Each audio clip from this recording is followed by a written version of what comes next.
Here he is, the man himself, the legend that is Mr. Dave Ralph. How are you, mate? Good, mate. How are you? I'm all the better for seeing you and seeing that lovely Liverpool scarf on the back there, mate. You know, keeping it real. Keeping it real. For the champions. Always. For the champions. Yeah. Exactly. The champions of everything. So, yeah, we were just talking about, because we were just talking before we came on air, and you were going to tell me about this guy, Graham Hancock, and a story that you've got. Go on. Which we have a connection through that alone without everything else that's going on. Yeah. But I was just about to drop this one on you. So I think, back in the day, I used to tour a lot with Paul Oakenfold. We toured the world together. He's still a great friend to this day. But anyway, we went to Mexico City. That was my first time in Mexico City. And the promoter was a guy called Tinny Tooney, or Tinny Toon. Tinny Toon and Kecho, they were the promoters. Said, hey, you want to go to pyramids? And I was like, there's pyramids in Mexico? Sure, I'd love to go there. So we went to Teotihuacan. We spent the day there, and that started me on this whole thing. I'm like, holy crap, this is amazing. And then I don't know how I found it, but I found this book, Fingerprints of the Gods. I went on this entire journey, drove my agent mad at the time, because I would say, can you get me a gig in Vietnam? Can you get me a gig in Cambodia? Can you get me a gig here? And so I'd follow Graham around his journey around the world. No way. Fast forward to a couple of years ago, and I don't know. It was an Insomniac based thing, but I met this guy called John Ardrey at dinner in New York, and we got talking, and I was on my soapbox. I'd had a few wines, so I get on my soapbox about Graham Hancock and blah blah blah, and he goes, "Oh, I know Graham." No. And I'm like, oh. So he goes, "Yeah, he's my friend, blah blah blah," and he pulls out his phone. He starts showing me pictures of Graham and John and Santa and all this stuff, right? And I'm like, oh, no way. I'm like, this guy's my hero. And I start rattling out the books that I've read and this and that and the other. So he goes, oh, we got to get you guys together. And I'm like, are you kidding? And he goes, no, not at all. Next thing I get an email from Graham Hancock saying he's going to be in LA. What? He's promoting his new book. Would I like to interview him? So I said, well, I'll do one better than that. Can you come in the office? And he goes, yeah. So I called my other good friend, Paul Van Dyke, who's also a massive Graham Hancock fan. No, is he? I didn't know that. Oh, yeah, big time. And I said, hey, how would you like to be on the phone with Graham and me, and you interview Graham and I'll interview him at the same, we'll do this whole thing. So he said, yeah, of course. So we spent like 2 hours. Graham came in with Santa and his son, or his daughter, I think. And we spent a couple of hours in the office and just kind of like shot the shit for 2 hours. I mean, the guy is like insane. But at that time, he shifted his focus, I think, Paul, from like the real ancient culture to DMT, which is how we got into all this nonsense conversation. But there you go. There's the Graham Hancock story. No way, you've met Graham. Like, I've got so much to thank Graham for, because like I was saying, through his podcasts with Joe Rogan and a number of other people and other things that I've seen him on, like, the DMT Spirit Molecule documentary and stuff, like, that really introduced me into that world that has, it's been quite the journey on the last 4 years. Like, we'll just leave it like that, Yeah, you took it a bit more than me. Get me in a Zoom on Monday and then we'll talk, And then we'll talk, exactly, yeah. Yeah, exactly. So, yeah, all good, mate, all good. So, you're seemingly fit and healthy and staying safe out there. How's things over in California for you at the moment? California's like, I mean, look, I live in a very blue state, thankfully. Mm-hmm. So it's a little bit more reasonable here than the rest of the US, but it is concerning what's going on here. Not that I want to get into politics or anything like that, but I think in terms of like what the future holds, there's nothing's gonna change until November, and once that happens, then hopefully we'll get back to some kind of normality. It's sad to see the shows not happening. It's sad to see a lot of people who are struggling because the shows aren't happening. But every cloud has a silver lining, right? For me, I've not been working for 4 or 5 months in my traditional job, so it's given me a chance to get back in the studio and be a pest and become a pest. An LFC pest and a studio pest at the same time. Exactly. Which so, and I've just been back in seventh heaven. This was always my happy place. Yeah. And the reason I stopped making music was basically because of 9/11. It was just it wasn't sustainable. After that, you know, the economy collapsed, everything collapsed. I stopped DJing, you know. So I'm on the phone. My son wants to talk to me. Sorry.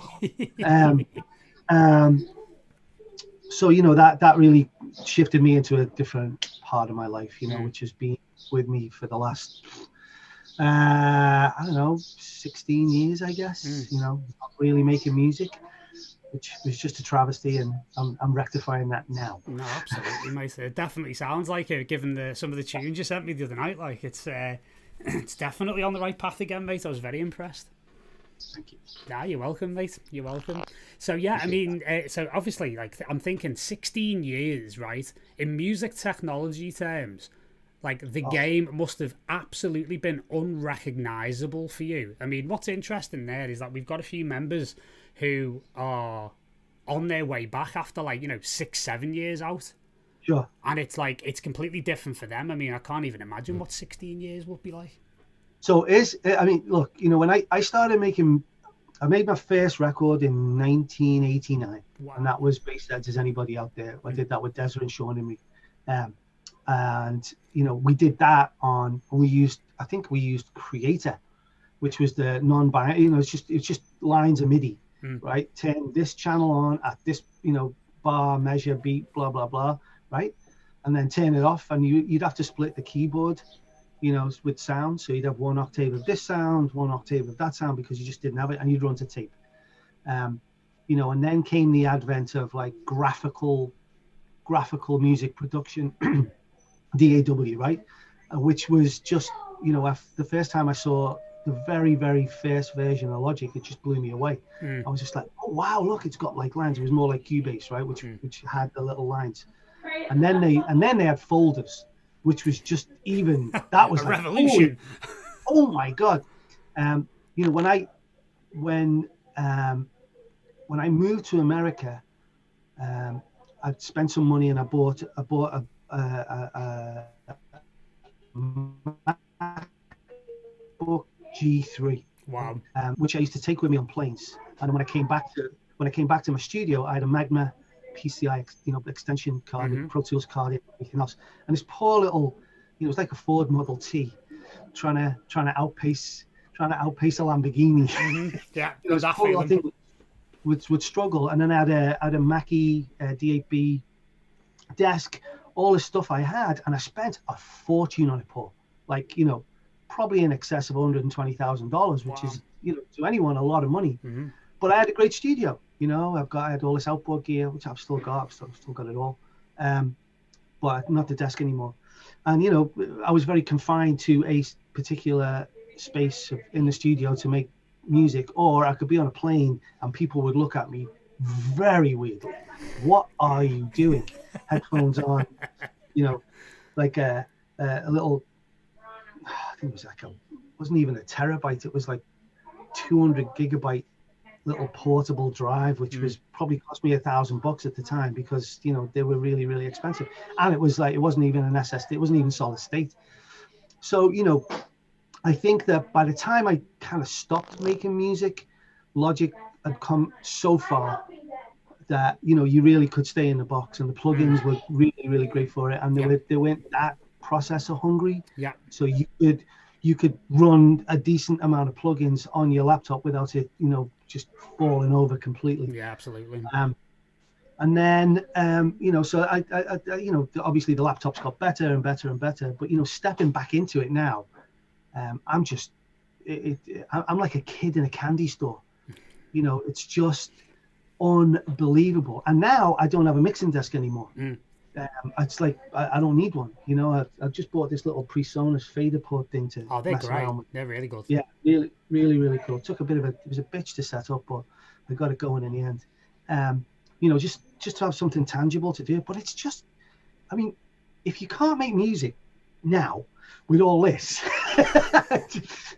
if you don't, forget it, you know. I was going to say, Dave, just take your next words very carefully, because you're going to put me out of business otherwise. Like, no, but it's. I mean, look, you know, I'm simplifying a lot here. Yeah. Right. You know, I can touch on Ableton a bit, but I'm not I'm not very familiar with that. But Logic, I have a deep understanding on, because right. basically the engines really never changed. Mm-hmm. Once they got it to a point, I don't know what that was, probably Logic 6 or something like that, maybe even Logic 5.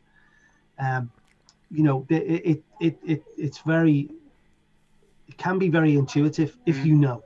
But getting to know all that knowledge, which is like what you do, and teaching people who have no idea what, or a very limited idea of what they're doing, is super important. No, nice one. And it's funny actually, because we did a whole like getting started in Logic course, like through the lockdown here, and then we were 2 or 3 weeks into the course, and then Logic dropped 10.5, which just completely changed everything. It was a completely unrecognizable piece of software, and I had to kind of like say to people, okay, listen, I'm gonna have to just like completely rewrite this course for the next 5 weeks and then figure it out as I went along. But I mean, 10.5 has been really fun, and there's been a lot of like really, really good upgrades to it, and obviously it's made it a bit more Ableton like, but it can still be Logic if you want it to be. I think they've been very, very clever about how they've put it together.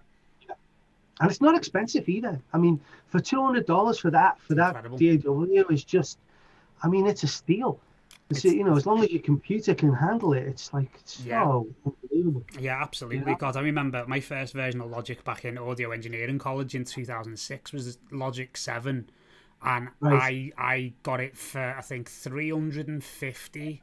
And that was like student discount, because it was like 700 quid. $700. Yeah. It was so expensive, like it was unreal.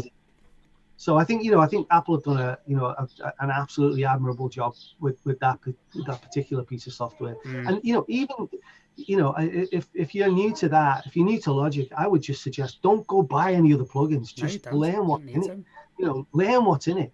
The mastering stuff's not that great, but it's like it's all in there. Everything you need to start making music. Well, that's it. We did like 16 hours of live streams on that course, and we barely scratched the surface of like what it's actually fully capable of doing. When you really get into it, like it's incredible. And what I love about it is that it has like, there's many ways of skinning a cat with Logic.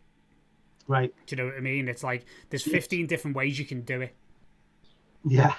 True. So you can find the bit that works for you, and that's it. You know what I mean? And it's like I've over the years customized all the key commands to the point where like nobody else can really use my Logic. It's a bit weird. It's a bit like the lightsaber, where it's like only the Jedi it was assigned for can use it.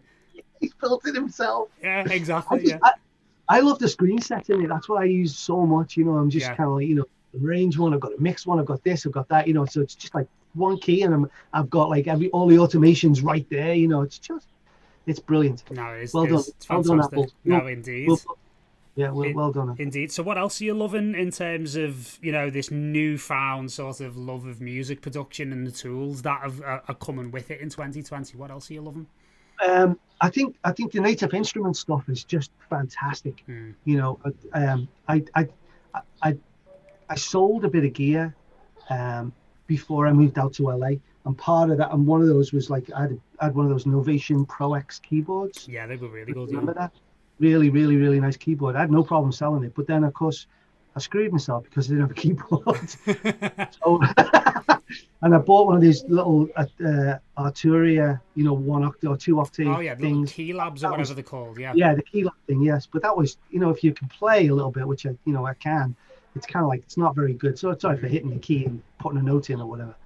So, I did a bit of research, and I went out and bought the Native Instruments Complete thing. I bought the 64 key Complete, which is a great keyboard, nice,ly weighted and stuff. But it also comes with a great amount of software too. Yeah, it does. Yeah. And I've always loved Reactor anyway. Always loved it. So all of a sudden now I've got like incredible native plugins. I've got all these Logic plugins, and then the fairy godmother came down and gave me a bunch of Arturia plugins, which is just, that's a whole different level right there. But I think for me waves, I've got a lot of waves kind of processing stuff, which I think is really, really, really important. So that's always my go-to. Native Instruments I use a lot of, and I like the functionality of it. You can edit a lot of stuff. It's really, really cool. And then some of the Logic stuff as well. I didn't realize that they got Alchemy, because that used to be a standalone, right? It did, yeah. They bought Camel Audio and ported it all in, and like there's now, even if you look at like Fat Effects and Step Effects, they're the old Camel Fat plugins. Oh, no way. I didn't know that. Yeah. I mentioned that to Mick the Scarlet and said you were awfully lucky about that. Not hard.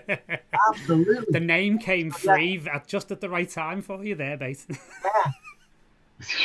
God. Yeah. So I mean, they're my go-tos. And I use Battery a lot. I think that's a really great drum machine. It's really, some of the samples in there are absolutely spot on. No, absolutely. And then I also use this what is it now? This LFO thing. Which LFO tool, the X-Fair Records thing? But I use that on my bass. Yeah. I've been using that a lot on the bass, just to duck it a wee bit so the kick will come through. Yeah. Which is, a friend of mine told me to do that. He was like, listen, for $50, that's amazing. You won't look back. Yeah. Because my studio's not that, tuning wise, it's really, it sounds great in here, and you go out in the car and you listen to it and you go, oh, fuck. that old chestnut, mate. Everybody fails the car test first time, Dave. Everyone. Yeah, everyone. So, I've struggled with that. But in general, that LFO tool's really sorted out my bottom end a lot. Because it was definitely a lot more woolly. And the kicks were definitely not coming through, and so that's been really good. And then the waves like L1, L2, and L3, they're just great to just classics, mate. Absolute classics, like. Yeah, so that's basically me, man. There's not an awful lot going on. There's no, outboard wise, I've still got all my old outboard gear, which I'll go to now and again. Yeah. I was going to say, have you got that integrated? Have you? Yeah, it's all in. You can just put it in. It'll all come in. Nice. I was a little miffed with because I had this 828 Mark I ears, and with the update on Mac OS to Catalina, they stopped support for anything 32-bit, right? So I wrote to them and I was like, listen, my 828's still good, still sounds great. Are you going to do anything? They wrote back and they were like, look, it's not a priority at all. We really appreciate you've had this machine a long time, but it's not a priority. Well, yeah, I mean, because they do build them indestructible. I'm literally speaking to you through my 828 Mark III now. There you go. Great machines. Motu make great machines, man. Oh my God, they're indestructible. Yeah. I mean, this thing I've had since 2008. Right. It just keeps going. It just refuses, touch wood, it refuses to die. I mean, it's got believe it or not, that's running all the way now from Firewire 400 all the way to USB-C Thunderbolt 3. Oh, I've been there, mate. Before Catalina, that's exactly how I was running mine. There was like 2 different adapters to go from 400. So I went out and bought a Focusrite Scarlett, whatever it is. Yeah, they're great. They're great for the price, man. They're amazing. Really, really, really nice. Really, really nice. Yeah, it's really good. It's sat in really nice. So, and I've still got my old Mackies, which you can see the back of right there, I guess. The H24s, are they? Yeah, they're the original. I mean, these things are like 21 years old. I know. And I actually, I remember back at SAE in Liverpool where I learned audio engineering, it was all those in the studios there, and I just got really used to the sound of them and I really, really like them still to this day. Yeah. I think they sound better now than they did back then, because they're bedded in now, Yeah. They've moved a lot. Yeah, exactly. Yeah. There's nothing worse. Like, you get a new set of monitors and they're like glue, they're like concrete. Do you know what I mean? And you play it in, like. Exactly. So that's it. That's me, mate. That's I've got myself a nice big TV. I put it up on the wall, and it's like I can have all sorts of screens open and everything. It's great. Nothing gets done when the Reds are on. Just like Oh no! It's great to watch. It's great to watch the footy. I know. Put it on. I know. Yeah. I tell you what, Dave. It's so funny. Like, because obviously, me and you spent a lot of time together when I was living in LA myself. And as you know, like I was working on an album with a certain electronic music producer who also happens to be a big Liverpool fan. And Yeah. it was just hilarious being in this legendary recording studio where like Fleetwood Mac and like, you know, Smashing Pumpkins and all of these major bands with that. And then it'd get to like 12 noon and Sasha's like, stop everything, the match is on, food's coming. No way. That's it. And we're just sat in the studio watching the game on the big telly, like, you know, and through the big monitors, like. There was a special on Jurgen Klopp on Channel 4 the other night. I missed it the other night. I need to see it, like. So, well, I have a VPN, so I was able to, like, you know, jump into. Won't tell anyone. This is not going out publicly. I won't tell anyone. So I watched the whole thing, but I got in here, made myself a cup of tea. The kids were coming in and out. Daddy, what are you doing? I'm like, I'm watching Jurgen. Oh, okay. You know, that was. And I took an hour out of my day because it was just nice, you know, and I can do it in here. Yeah, amazing. Amazing. Amazing, absolutely. We all need it, mate. We all need it. I often joke that it's like, you know, for men like us, mate, it's like this is like the 2020 equivalent of having a shed back in the day. Well, you know, in America, Paul, we call it the man cave. Not very convincing that, Dave, even though you've lived there for so long. Like, so speaking of Liverpool, right? Because this is what I wanted to ask you about. Like, take us back to like the very, very beginning and how you got started, because you know I love this whole thing, like, and you know you're almost like the bicentennial man who's just been there and seen the whole thing through history, you know what I mean? So let's see now. Well, I think I always loved music. I would hang out. One of my friends still is my best friend now, Chris Barry. He's like, so we grew up together. We 9 years old. We find Pink Floyd. We find these kind of things, and I became obsessed with it, like totally and utterly obsessed with like Tangerine Dream, Pink Floyd, yes, all these kind of like progressive stuff. I didn't really like heavy rock. I wasn't really into I wasn't into Black Sabbath or anything like that.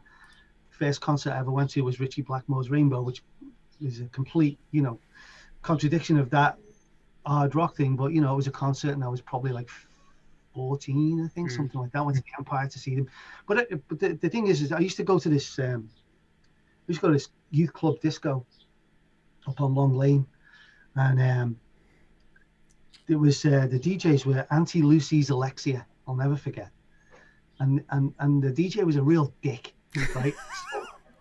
He was the best way to describe him. But anyway, he, we would be there, our little crew of boys would be there, and all the girls would be over there dancing, doing the bus stop and all that kind of stuff.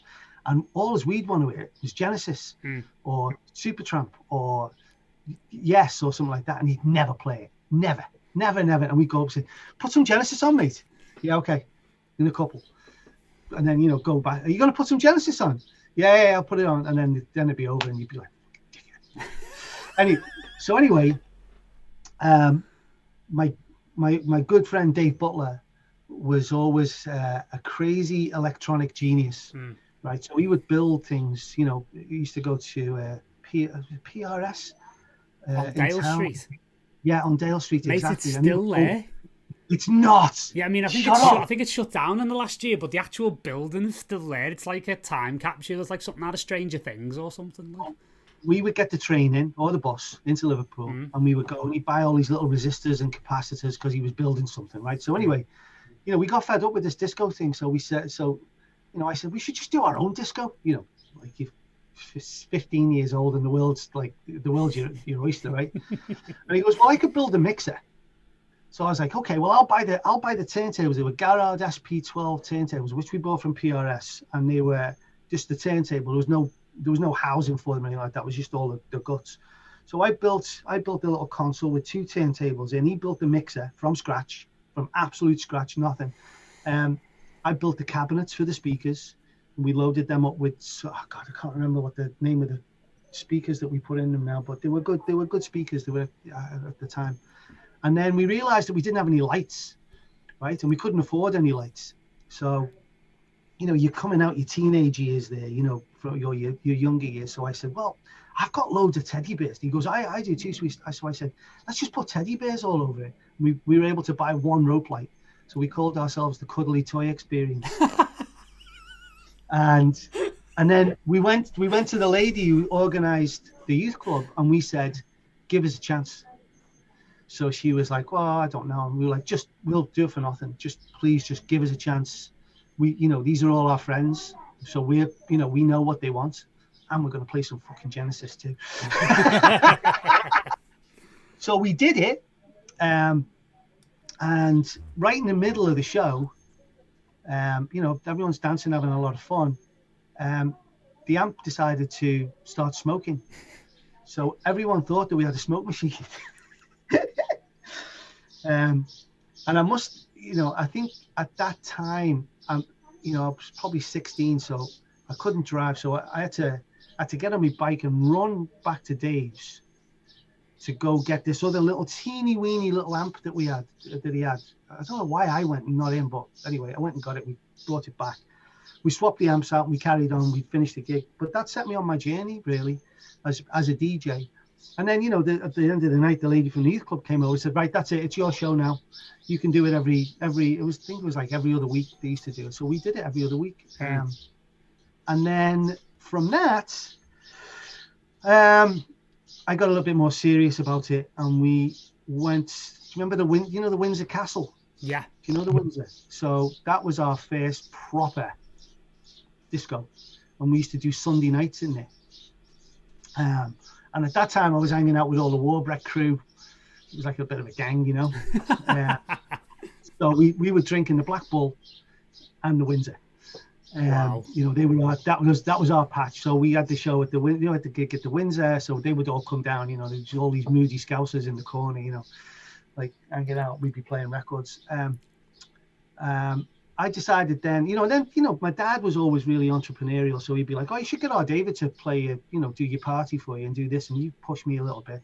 So I started getting gigs, and I charged people, I think it was like 30 or 40 quid a show. That's what it was, and it was all, weddings and 21st and all that nonsense. And fast forward to my dad again. There was a guy called John Fallows who used to own a social club on I think it was Aintree Road. Literally called Fallows, wasn't it? No, this was after that. I'll get to that. Okay. I'll get to that. Sorry. This little crappy social club, but he was also building a new club up in Southport, and he wanted a DJ. And my dad was like, "Oh, you should get our David to do it. He's great, And this was his friend. So anyway, they said, "Come down and have an audition." I went and had an audition. He said, "Right, you're doing it. You're going to be the resident." So I was like, "Oh wow, okay." So I stopped taking all the gigs, right? All the gigs were coming in. I was like, "No, I can't do it anymore. I'm going to be resident of this place in 6 weeks. So I can't do it. And I never heard anything. This was the first time that you realise that the music business is not all it's cracked up to be, right? So I never heard from him. And then in the end, I went, it was called the Ainsdale Country Club. So I went to the Ainsdale Country Club.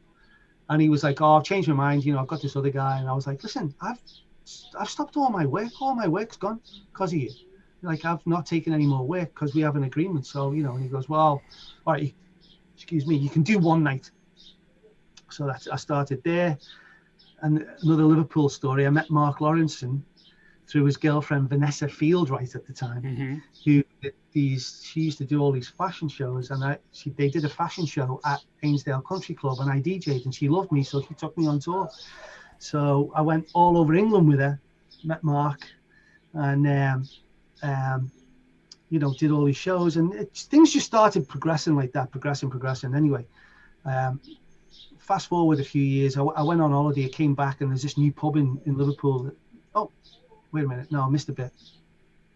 No, that's right. So this new pub in Liverpool on the Dock Road open called Bonkers, right? And only in Liverpool can you have a pub called Bonkers.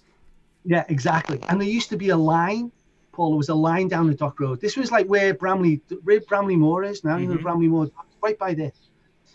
So I'd heard about it. So I went down there, had to queue to get in. Saturday night, get in there, and this DJ's playing there, and he's swearing on the mic and playing all this party music, and the place is just going off. And I'm like, "Oh, I want to work here. I really want to work here." So I stayed right till the end, and I found a manager, and I was like, "Listen, it was definitely a gizzard job moment." I was like, "Listen, and he's like, yeah, okay, just come back some other time." Anyway, I pestered and pestered, And eventually I got an audition there, and I got the job. I got, so I became a resident with a guy called John Cicchini, Alan Bates, another guy called Alan Bates, and me. We were the residents, and then they started opening more bunkers. So there's bunkers in Wallasey and bunkers in Macclesfield, of all places. So I was working 7 nights a week. I can only imagine what bunkers in Wallasey look like. Well, no, it was brilliant, mate. It was absolutely brilliant. We used to do these bar shows. I mean, it was a fun pub, So you were basically a comedian, right? You were an entertainer. I wasn't mixing records. I was playing, Lulu and this and that and the other and all these crazy things. At that time, they built Quadrant Park in Liverpool, and at that time, there was a guy called John. John Cotton. You might know John very well. Yeah, I know very well. So there was John. There was John Cicchini. There was Alan Bates. There was Charlie C. And there was me. And there was Deza. There was probably like 6 or 7 of us. Pastel was in there, definitely in the mix there. We were kind of like the guys, right? So we were like, I'd come up through the ranks then, and Quadrant Park opened. But at the same time, I got a phone call from that guy from the Ainsdale Country Club, John Fallows, and said, listen, I'm opening a club. John Cotton's going to work there. I think you should come work for me. It's right around the corner from my house. So, we opened Fallows in Aintree. And there was me and John Cotton and Simon Edwards. We were the residents, I think, yeah. And then they did Fallows 2 and Speak. So it just all started happening. I wasn't like going out and necessarily seeking it, but it just began. And, next thing I've got a residency at the Dome in Birmingham. I'm playing at Mr. Smith's every Friday night in Warrington, but not as an underground DJ, very much a personality DJ. And I'd still at that point in time never made a record. I, didn't know how to, just had no idea. At that same time, John Cicchini got a job at DMC in London. And so, then I was able to just holistically, I suppose, just all of a sudden now I'm kind of like, I'm into London all the time. I'm doing this. It's like, I'm meeting people in London. I'm doing, and then, house music really started to pop, right? 1986, around about that time this was. And I remember driving home one day and Stu Allen on a Sunday night used to always play a guest mix, right? And, Stu at that time would be playing, R&B, soul, a little bit of disco maybe, those kind of vibes, a little bit of rap. And he used to have these guys called the Master Jam MDs who would feature on his show. And basically, they'd have a track in the background and they'd just scratch over the track. This stuff is really fresh, all that kind of stuff. Yeah. All that kind of stuff. But it sounded great, because there was not many people who could do that at that time. And anyway, I'm driving home and I hear this Master Jam MD thing come on. I wasn't interested in the scratching. It was the record in the background that I was like, what is that record? What is this? What is this record? And of course, Stu doesn't know what it is because it's not his mix. So I called him and I said, do you know what that was? He goes, well, let me find out. Anyway, they wouldn't tell him. They wouldn't tell him what the record was. So, we planned this trip to London to go to this place called Groove Records in Soho. And we go down there and there's this really old lady who works there. And this is like late 1986, I would say. She's really old. She's probably in her 70s. And I walk in, someone said to me, that's the woman you've got to talk to. She knows all about that music. I'm like, what? She's like 70. She's got to be 74 if she's a date. No, that's the girl. That's the one. So I go in the store and I'm first in, right? So I say to her, hi, I'm looking for this record. I think it's on Trax Records, but I don't know what the title is. She goes, what kind of vibe is it? So I said, she goes, bum, bum, bum, bum, bum, bum, bum, bum, bum, bum, bum. She goes, oh, you want this?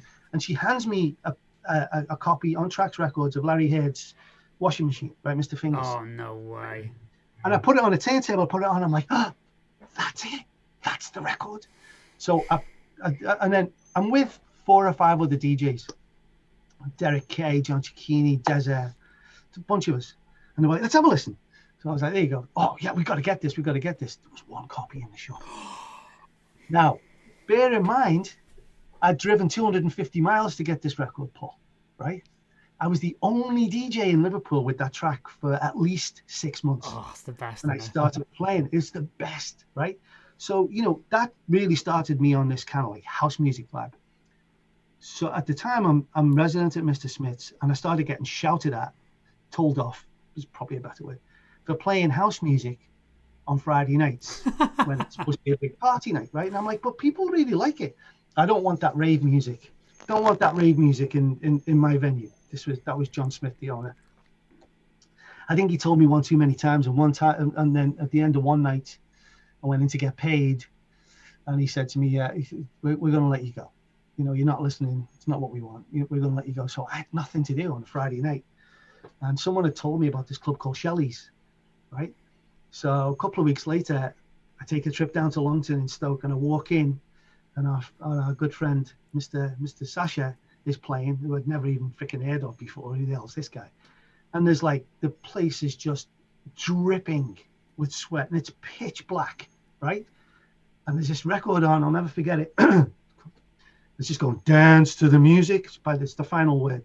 That was the name of the record, final word, "Dance to the Music." And it's just this pad. It's going, and this mad vocal going, "Dance to the Music," and the place is going nuts, and there's no beats. I'm like, what's going on? So, I was just blown away. I stayed till the end, talked to the promoter. I was like, I want to play it. And they're like, yeah, okay. It's like just this repeat of the Bonkers thing. But anyway, I went back every week for about 6 weeks, and eventually I did get a gig there, and I played there, and I ended up becoming extremely good friends with Sash, and I already kind of knew Dave Seaman from the DMC stuff. So there was really, at that time, there was Sasha, Dave Seaman, me, and Pigsy. We were the residents, right? And then one day I got a phone call from a guy called Deza, who used to run a night called the Deaf House in Birkenhead, really, really famous. And he goes, "I just want to play this thing." So he plays me this Osmonds break down the phone. It's down, down, down, down, down. And he goes, I want to make a record with this. So I was like, "How are you going to do that?" And he goes, "Well, I've got this guy in Halifax. He said I can use a studio." So I said, "Can I come?" And he goes, "Yeah, absolutely."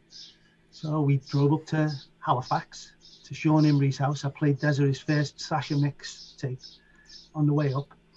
And Deza was just like, "This is great." And I'm like, "Yeah, it's really, really good," right? And we get there, and we get to Sean's house, and we made as anybody out there. And I brought it back on a tape. And the following week, I was at Shelley's, and I played it off tape, off cassette tape. Wow. Impossible to mix, but with that nice ambient intro, so it makes it pretty easy. And the place just went mental. And Sasha runs over. He goes, "What's this?" He said, "I just made it last week." He goes, "Fucking hell, Ralphie, this is massive, absolutely massive." So that was the first time I made a record.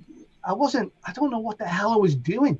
I had no plan, Paul. I had no, there was no, I'm going to make a record and it's going to be a massive hit. I'm going to make a record. It's going to be a huge underground record.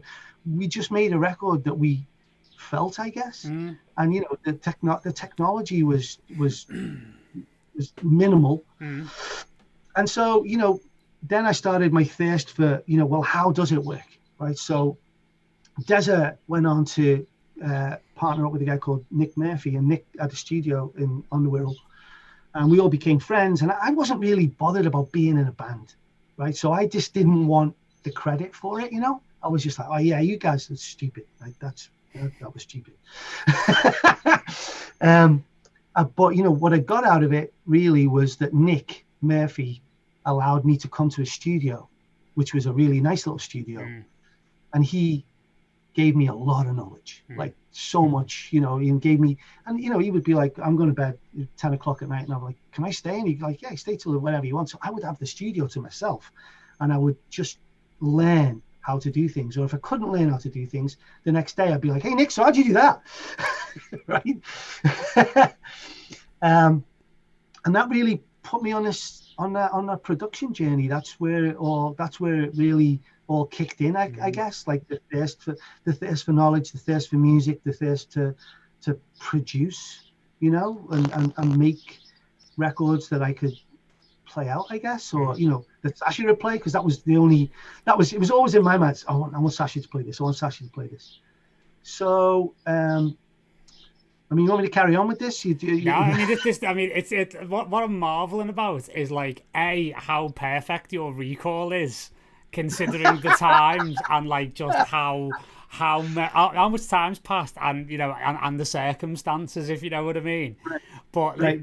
but the other thing that I'm really giggling about, it's like there's two things that really actually stand out for me through this. What you've said so far is the fact that we all make the joke about it, and for people who aren't from Liverpool, we should just explain like the Yozza Hughes thing, which is like this attitude of like, I can do that. Give me a go. Like, let me do that. Yeah. I'm good at that. Yeah. I seriously, like, I'll show you. And it's a Yeah. very Liverpool thing. It's a very entrepreneurial, very, you can't tell me I can't do that because I'm just going to show you. Sure. That kind of Yes. thing. And, what stood out to me was like, you'd go and speak to promoters, and then like a month later, you'd be DJing there. And the thing is, like, we hear this a lot even now in 2020. And the other thing that made me laugh is that you're saying back then, all I want is for Sasha to play me record, and it's 2020 and nothing's changed. Nothing's changed at all. Nothing's changed. Like, can you give this to Sasha for us? Like, because I think he'd really like it. Do you know what I mean? There's a couple of I'll come to a couple of really great moments in time with Sash. So where were we? We were talking about Bassheads. So at that time, everything started getting really like interesting, crazy. The gigs were pouring in, and I'd met this girl who I fell deeply in love with. So I'd start canceling gigs just because it was just the time. It was that time. I was like, I wasn't on a mission to be a star, so it was, for me, it was just all fun and great, and I loved it, and the girl was more important. So after you cancel 3 or 4 gigs, people start thinking, he's not that serious. Yeah. And the gigs started falling off a little bit, but the production never stopped. And then, hard times came. And I think that, one thing that I've learned in my life is that hard times are very leveling, right? And, if you are tenacious enough, the hard times will teach you like really invaluable lessons.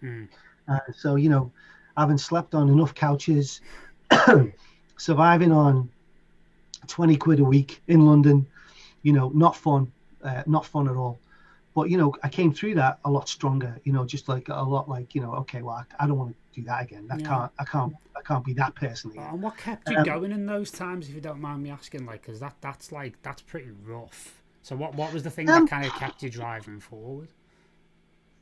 I just think the desire to be comfortable, just to be like, I can get through this. This is just a blip.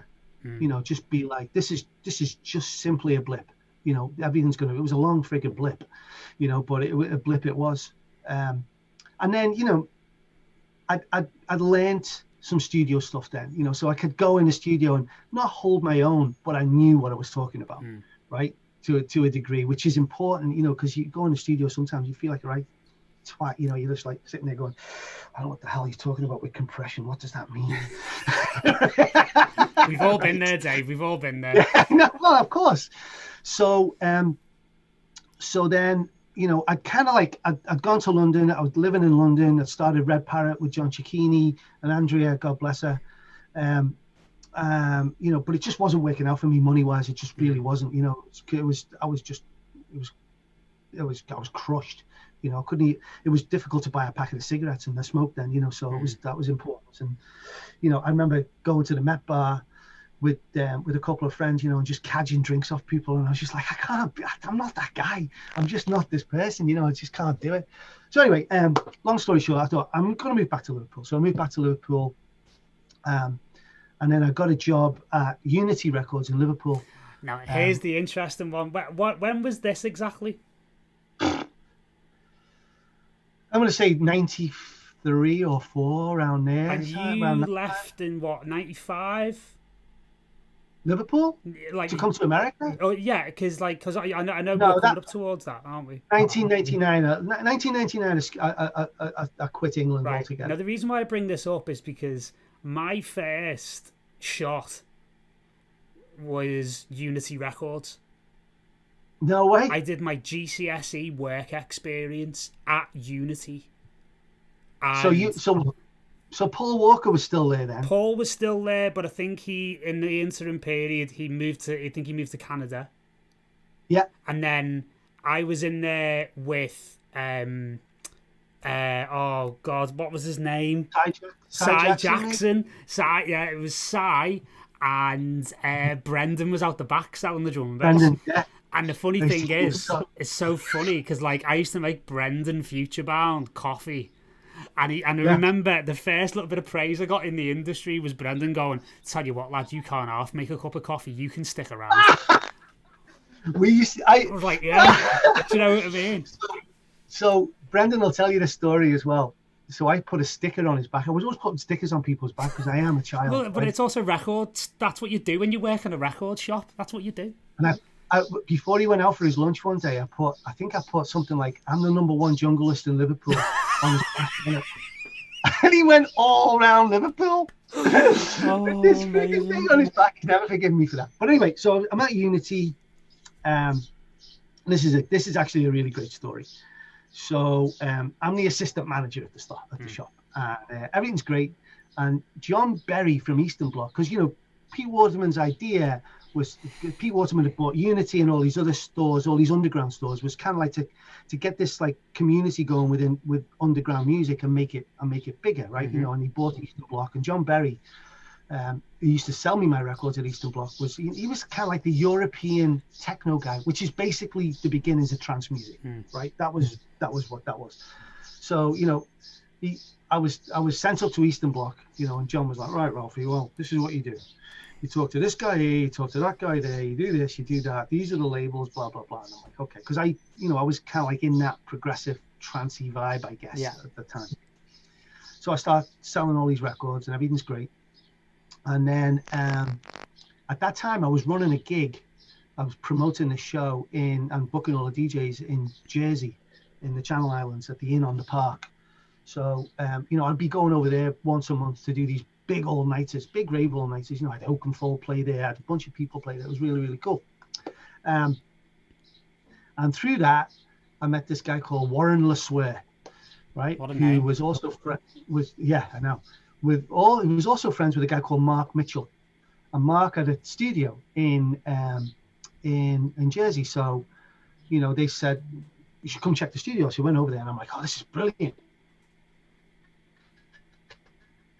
And we were all very vibey together, so let's track together. I was like, "Well, I can't do it now, so I have to come back." So I went and I took a week's holiday, and I flew out to Jersey, and we made a record, which was we called ourselves Jelly Bouffon, because we were always talking about hair, right? And the record was called Hope Hold My Hand, and I sang on that.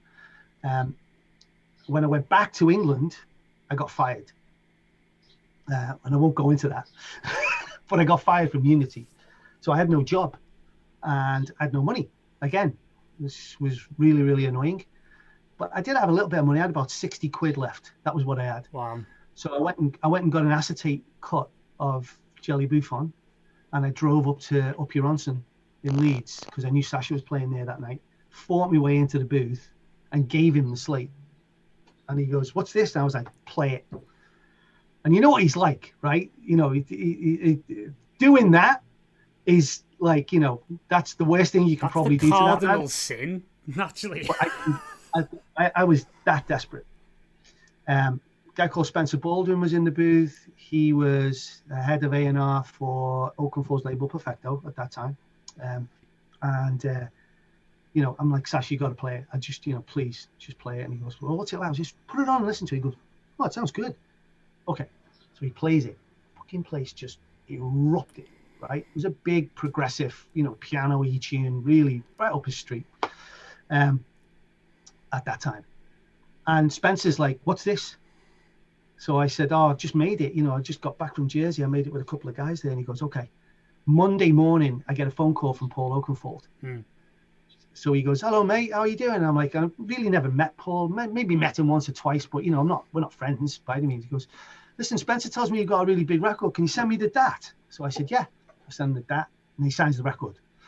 Right. So then I'm signed to Perfecto. Now things start moving, really, really, really moving. At that same time, I get a phone call from 3 Beat, that same week. And it was John Barlow from 3Beat. And he goes, can you come in? So I was like, yeah, of course. So I went in, and he starts asking me all his questions about Unity, right? This is a good little tip for anyone. This is, needs a job.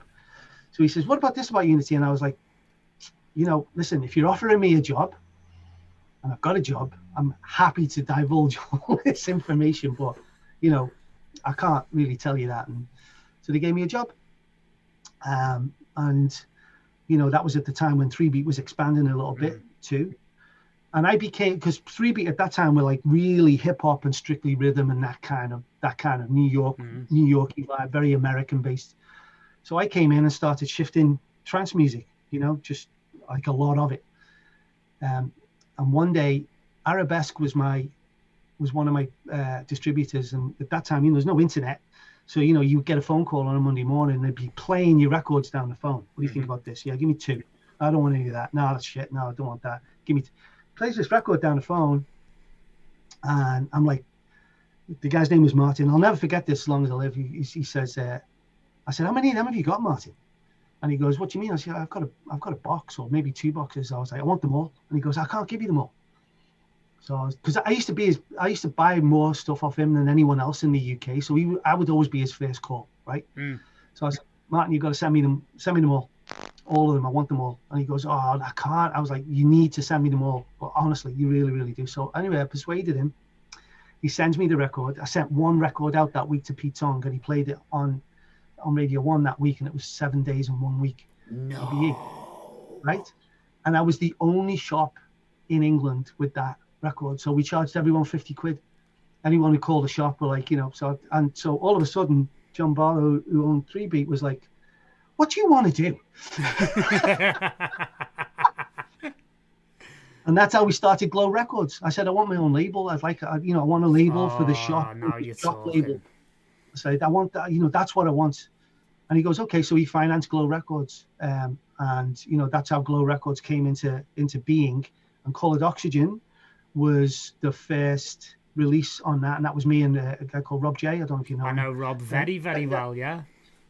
So, we put a couple of records out on that, and then we did Desert and all this other stuff. Oh, mate, I love all that stuff. I know, right? Well, at that time, Paul Kane and all that as well.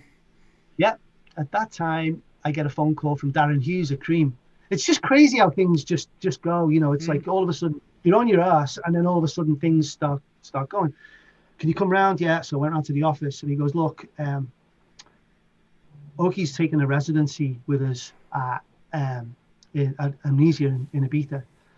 He's always wanted you as a resident in Liverpool, but part of the deal was Paul Bleasdale is the resident with him. And I was like, no, I get that. And I used to fill in with when Paul wasn't able to do it there. Yeah. But we'd like you to go out to Ibiza and be the resident with Paul. So I was like, oh, okay, fucking hell. When? In 2 weeks. Oh. Mate, so I go back to 3Beat, and I was like, look, and by the way, I've got a studio then. By this time, I've built a studio above 3Beat. So we were making records under Coloured Oxygen and some other stuff going on in there. So I'm like, how do you guys feel about me moving to Ibiza for a few months? And they were cool. They were like, yeah, go, do it. You should do it. It's really good for you, and it's good for the shop and everything else. So you should do it. So, that was how I ended up being in Ibiza for 3 years with Oki. I don't remember much of it, to be honest. You're talking about you've got a good memory. I swear, that's not a joke. I'm not even kidding. Because the workload was like, it was weird. Wednesday night we do BCM. Thursday night we would do Amnesia. And then that was it. Maybe I'd play a bar in between, but the activities were real. So, there wouldn't be much sleep between Wednesday and Saturday, very little. So, the next few days you'd be recovering basically to do it all again. It was like Groundhog Day. Mate, totally. It's so funny because again, there's so many points where I'm like, oh, and this is like kind of, I was running parallel at this time, like just getting started. It's so funny. And you're saying about Ibiza, I had the exact same experience, but I did the Iron Apple thing for a season. Oh, wow. In 2001 with Tony Barton. God rest his soul. I love Tony. Dude, I mean, that guy, he was like my second dad, I'll be honest with you. Yeah. But I went away, Great guy. I went away a boy and I came back a man. Yeah, Like, that's yeah. all I'm going to say about that, those 6 months, like, because they were interesting, to say the least. That's fantastic. So yeah, so then, you know, and then I'm playing Amnesia. I'm opening and I'm closing, and Paul would play in between. So it was a bit of a rough gig, you know. You get to like 8 o'clock in the morning, you'd be like, oh, my place is still packed. You know, I came back from there. Actually, I was in Ibiza, and I got a phone call from a guy called Steve Lau, who used to run Kinetic Records out of New York, which is part in. And he was like, hey, you know, when you finished in Ibiza, how would you like to go out and tour with BT in America, supporting BT? And I was like, okay. He said, there's not much money in it, you know, but we'll pay for everything. I was like, okay. So that was the first time I came to America. Wow. As a DJ. I'd gone to America in 1984 with my old girlfriend, and you know, spent a month there and fell in love with it, and always felt that would be a great place for me to, you know, get to and be. It was more actually. It was like the West Coast and then Canada. I really like Canada. Vancouver was like, I still love that place. It's amazing. Anyway, I go out on tour with Brian, who I knew anyway, but you know, it was a great tour. I think we did like 28 dates, you know, and these were like, you know, nowhere towns. Sometimes, you know, you get into like, you know, really, you know, C-level, D-level markets in America, as well as the big ones, you know, like New York and everything else. So, and that's when I realized that it was really ready in America. So I'll go back to England and I say to Paul, we got to tour America, man. And, you know, bear in mind at this point in time, Paul and I are inseparable. We're just touring everywhere. So he goes, all right. So he gets on the phone, calls his agents, and they put the tour together. We used to play for $500 between us and pay for our own hotels. Wow. And our own flights. So, you know, Paul was really, really good to me, and you know, he always took care of me, of which I'll never forget, and I'm always indebted to him for. But you know, we did those C-level, D-level shows. We did a year, you know, probably like 3 months, you know, spread out over the year, and then all of a sudden, everyone wanted us. You know, everyone wanted us. So it became more and more lucrative to come to America. You know, it was like great. You know, the fees were starting to get real. Everything was great. At the same time, Paul did a deal with a Leicester Square called Home in London to be a resident there. Remember it, yeah, because he left Cream to go there, didn't he? Yeah, It was a multi-million-pound project. And you know, he said to me, right, he said, it's you and me on Saturday night London, you and me, Saturday night London, mate, it's gonna be great, right? So, you know, I go to this place called Home, and I'm playing, and it's good, but you know, it's also very corporate, right? In the true sense of the word. It was very, very corporate, and I was like, I don't know if this is for me.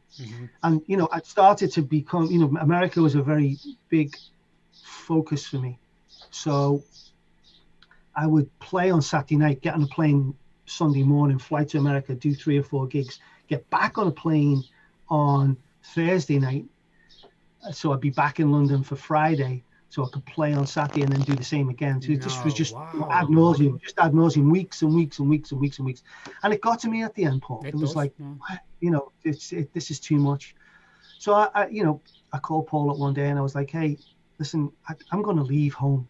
I'm going to leave. And he goes, oh, you are? And I'm like, yeah. I was like, I don't think it's for me. You know, I think it's, you know, I just think I've got some stuff that I want to do. So I moved to America. I'd signed a deal with Kinetic for 5 albums. Everything was just going great. I signed with an agency which was AM only at the time, Paul Morris, which became Paradigm eventually.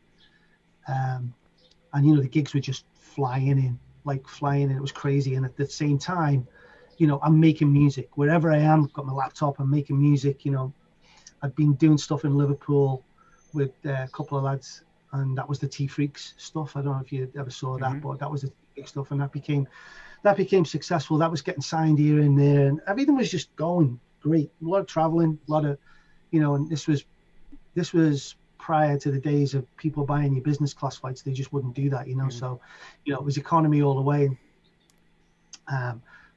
Can be a bit rough, it can be time after time. So, first world problems, right? Then I'd moved to Miami. I was living with my friend down there, and I'm driving around Miami one day with my friend, and the phone goes, and it was like, "Is this Dave?" And I'm like, "Yeah." He goes, "Hi, it's Trevor Horn here." So I was like, Wow. "Yeah, okay." I was just like, "Yeah, okay, mate. Who is it?" "No, it's Trevor Horn." I was like, "Yeah, all right, fuck off. It was it."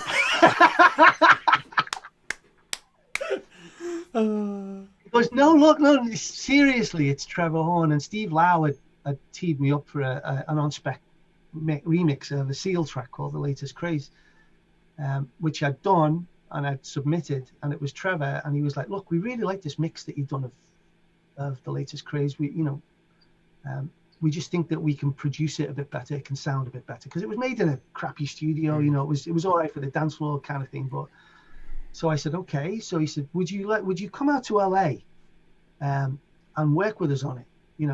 We could spend a couple of weeks together on this." And I was like, 2 weeks to make a fucking remix? Are you kidding? Like, that was done in 2 days. So he said, "You stay at my house and blah blah blah." So I fly out to LA. I go to Trevor's house. And I'm like in awe. This is the guy that's produced Frankie Goes to Hollywood, amongst Grace Jones, amongst others. I'm just walking into deity level here. And I go into a studio, and there's nothing there. Right? There's just a desk. There's a Neve desk. That's it. So I was like, "Oh," and there's 4 guys in there. I'm like, "Hey, Dave, I'm so-and-so. My job is this." And, "Hey, Dave, my job is this," and blah, blah, blah. So there's all these engineers in there who've got specific jobs. Yeah. There's the Pro Tools guy. There's the mixing desk guy. There's the outboard guy. There's the MIDI guy. It's like, holy shit. So they said, "So, what kind of equipment do you need?" So I said, "Well," and I rattled off, "I need a vintage keys. I need this, I need that," because they wanted to recreate this entire thing. And so they said, and I had this, I can't remember the name of it, Paul, but I had this outboard multi-effects unit, which would do everything. It wasn't, it might have been the Digitech one, if I remember rightly. Maybe it was. I really can't remember. So I said, "Well, I use this Digitech thing." "Oh, what's one of those?" I was like, "I don't know." And they, "Well, what do you use it for?" I said, "Well, it's got some decent reverbs and delays on it." "Oh, we'll get you an Eventide." I was like, "What's that?" And they were like, "Well, we'll get you 4. I'm like, "What?" So a couple of hours later, this truck turns up with all this gear in, which they rent into the studio, and we start work on it. And the next thing, Seal's in there. And, and the next thing is Lol Cream from Godley and Cream's in there. And we're all smoking weed and just hanging out. And it was like the most unbelievable experience of my life. Wow. And this was a real turning point for me, because the way that Trevor worked, I don't know if he still does this, but he has like in-house producers in the studio. So he's like a factory, right? You give him a remix to do, and he's probably not going to do it. He'll oversee it, but someone else will do it. And he worked with a studio in London. Was it the Bunker? Yeah. And that's got the room within the room, right? I think that was his studio. I might be wrong. But that was his home studio, if you like. I think, or it was either that or Metropolis. I can't remember, Metropolis or something. Anyway, so he said, "Look, I had a couple of days left before I was due to leave," and he said, "Look, why don't you just come work with me? Come work for me. Full time. You can be a producer full time. This is what you'll do. You love it. You're obviously, this is where your passion is." And I was like, "Well, wow, can I think about it?" And he goes, "Yeah, of course." So, I went to bed that night, never slept. Trevor Horn's offering me a fucking job. This, it doesn't get better than that. But then I also realized that at that time, the DJ career was just off the charts, And so, in America, I'd put a lot of work into America, and that would have to stop. So the next day I got up at breakfast. I was like, "Listen, I really appreciate the offer. It's very generous of you, but you know, I'm gonna gracefully decline, and this is why. So I told him, and he totally understood. So you know, and I went off to continue to be the, you know, the American Dave Ralph, and go down that road. And I, you know, you asked me a question before of like, you know, what, you know, you did before everyone else. What I did was, Paul, I put the time in. So people would come here and they do New York and Miami and they do like Chicago, right? The difference was that I would do those, but I'd do everything else as well on a weekly basis. So I'd be going to Dayton, Ohio. I'd be going to, you know, Minneapolis, and, you know, getting a residency at Buzz in Washington was just really, you know, a massive time. So, and that was all great. And it just kept getting better and better and better until 9/11. And when 9/11 happened, it was just like, you turned a corner and there was a brick wall there, and you weren't getting over it. And, you know, I bought my first house. My wife looked at me and she goes, okay, this is what our savings are. Okay. So we're good for now, but in, you know, X amount of months, we're going to have no money. And I realized that, you know, not having enough money coming in wasn't a choice, really. It just really wasn't. So that's when I decided I was going to stop DJing, stop making music, and become basically, you know, a promoter, an operator, and all that kind of stuff. It's so long wild, story, right? It's so wild. I mean, especially with, like, you know, just with where we're at now with 9/11, it's so wild from my perspective, hearing that, because, you know, obviously I've got a very UK European centric view of that event, and you would never for 1 second think that an event like that, like a total tragedy and a complete one-off, would do so much damage that way. Do you know what I mean? And it would affect you so directly and so personally. Like, it's completely wild for me to kind of appreciate that for the first time, mate. Yeah, it was brutal, man. I mean, you know, you go from having a really good living to nothing, and you know, I've never been one to live beyond my means in any way, shape, or form. You know, so we had some savings and stuff, but you know, it was definitely a sobering moment. No, and totally. you know, so I picked up, you know, again, we go back to the gives a job thing. I picked up the phone, I called my friends in Avalon in Boston. I was like, I need a job. And so I went in and they said, well, what do you want to do? I was like, I don't know. What can you do? Anything. I can do anything. And so they were like, oh, well, we'd love, you know, we'd definitely love you to come work with us. So they paid my health insurance. That was my big, right? salary. Yeah, it was. Well, we were pregnant with our first child. You know, there was a lot of positives to that. And so, you know, I ended up starting to, you know, book DJs that were my friends, as well as, you know, colleagues and everything else. And, you know, I knew everyone, so I had a very different perspective on it from, you know, you know, the quote unquote promoter, because I've been there. You know, it's like when someone asks you for a piece of pizza because their plane got delayed and they haven't eaten and they have to go straight to the gig, and the venue won't, you know, oh no, we can't get you that. That's just bollocks. You know, you got to make sure that person is ready and able to do the job. So, you know, over time, cut a long story short, became music director of Avalon. Avalon closed down eventually. I then moved to New York to become operations director at Webster Hall. Moved back to Boston and then built this club called Royale, which still exists now.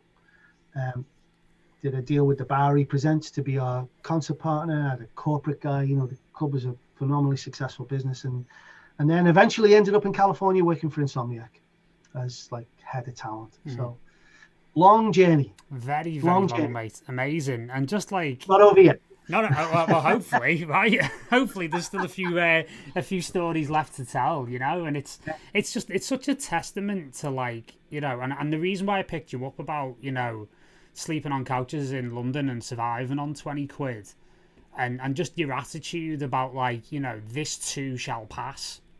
Yeah, is such an unbelievable attitude, and I think it's a really, if you don't mind me saying, I think it's an amazing example to everyone, not only in the music industry but in life in general. Yeah. I mean, listen, you know, we're in the middle of a pandemic now, And you know, look, you've heard people say this before. There are two types of people in the world, right? There's problem finders and problem solvers, right? I always consider myself to be the latter, right? Yeah. So, you know, when things do go pear-shaped in any way, shape, or form, I'll do whatever I need to do to fix it. I can't fix what's going on right now. And that was very, very difficult for me to come to terms with on a personal level. To say, well, I can't effectuate any change here. I've just got to go with this and live my life now in what modern day life has become in this pandemic. Once I did that, it was extremely liberating. It was just this. It got to the point. I was like, it's not a case of I'm not asked. I don't care. It's not, far from that.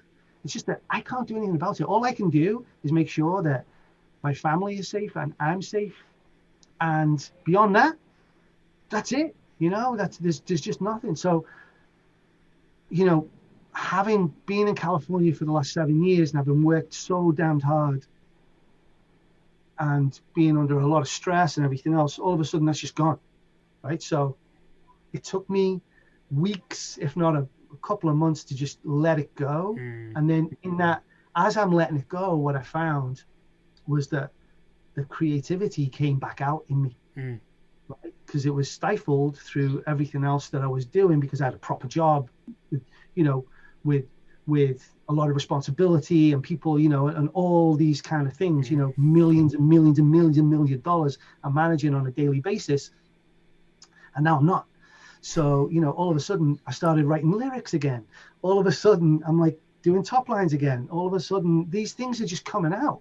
And so they've never gone away. And I guess that's really encouraging to know that if you have a penchant to be creative in any way, it can come back out. You know, if you put it on sleep for a little while, it can come back out. So, you know, now I'm just uber enthusiastic and optimistic about music in general. I'm just like, this is great.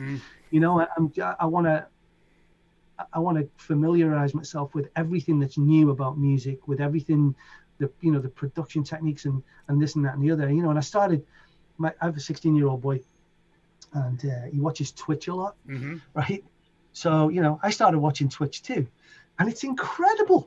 It's just bonkers. That's something that I would never have even imagined. It took me a while to get my head around. I'm like, why are you watching other people game?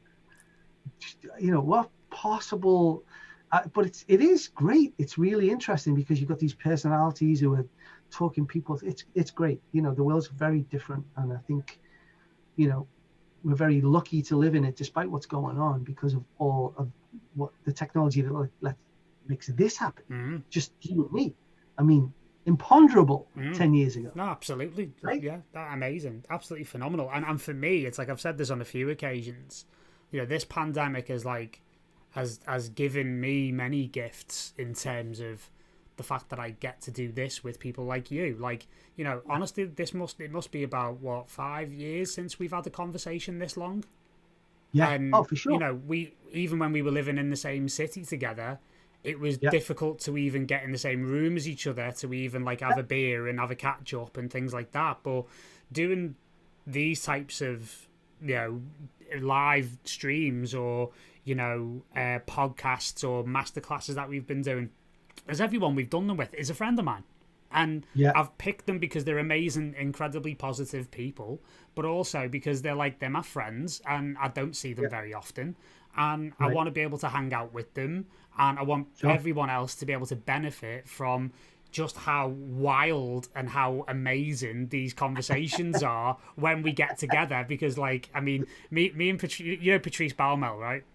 Yeah. Like, me and Patrice are like really, really good friends, and there's conversations me and him have had on the phone that have gone on for like 5 hours, and it's like, you know, at the end I text them and go, shit, we should have recorded that, like, because that went everywhere from like cryptocurrency to plugins to David Icke and all points in between. Like, it was just mental. So, you know, it's amazing because, like, you know, being a lover of the listening to these types of conversations, there's a lot of people do ask me, like, you know, when you're not in the studio, Paul, or you're not teaching people, like, what are you doing? What are you listening to? And I'm like, a really well recorded human voice. Yeah. That's all I want to listen to, and interesting people talking about interesting stuff, or at this rate, two old scousers talking about back in the day. Yeah, pretty much. No, that's amazing. It's amazing. And like, you know, again, like having like been to the office a few times in Insomniac and seeing just how busy you were, and just how kind of like, you know, obviously you've got to be in a particular frame of mind at that point to hear that all of this creativity's come back out in you is just, it's really inspiring, mate, because a lot of people subscribe to that thought process of like, if you don't use it, you lose it. And it's like, well, do you really, or do you not tap? It's just like you're not tapping into it at a particular moment, you know. You gotta think of it like an old girlfriend of mine, an ex-girlfriend of mine. Her dad was a senior consultant psychologist, and he, you know, this was when I was like 20, I suppose 21. He used to say to me, you know, David, people will try and put hats on your head all day long, and your job is to take the hat off, as many as you can. When you've got no hat on your head, you can stand tall with your head up, and you have a clear thought, a clear line of thought. And you know, I've never forgotten that. So, you know, I would liken the last, you know, 16, 17 years to having too many hats on my head, you know, and I would definitely have a big hat on my head right now regarding this pandemic, but there's nothing I can do about it. So, you know, that just doesn't, for me, that just doesn't exist, you know. If there was something I could do about it, I absolutely would. I'd be the first in line to be like, I can do that. We can fix that. I really would. I think, you know, having a positive attitude, which is not easy for everyone, you know, it really, really, really isn't. I know a lot of people suffer with, you know, depression and second guessing themselves and all that kind of stuff. But, you know, having a little notepad, I don't know what my notepad is, having a little notepad just handy to just jot things down. You know, I got into my phone for a little while, you know, putting things in my phone, but it's just not as good as like writing it down. You know, like a little vocal idea, the idea of like, oh, you know what, if I go back and listen to that record, it might inspire me to do something else, right? You know, and I do that a lot. You know, God, you know what, mate? Absolutely brilliant. Well, you know Ben Sherrill. I know Ben very well, yeah. He's on our pests. He is, yes. So he sent me, you know, we swap a lot of music, and he was like, I'm not sure if you heard this or not, but I figured you'd like it. And he sent me a Dropbox of Greg Wilson's Essential Mix. And I've listened to nothing else. He only sent it to me last week. It's been on constantly. And I listened to it, and I'm like, there's things in that mix that I was like, oh my God, I didn't realize that was number one.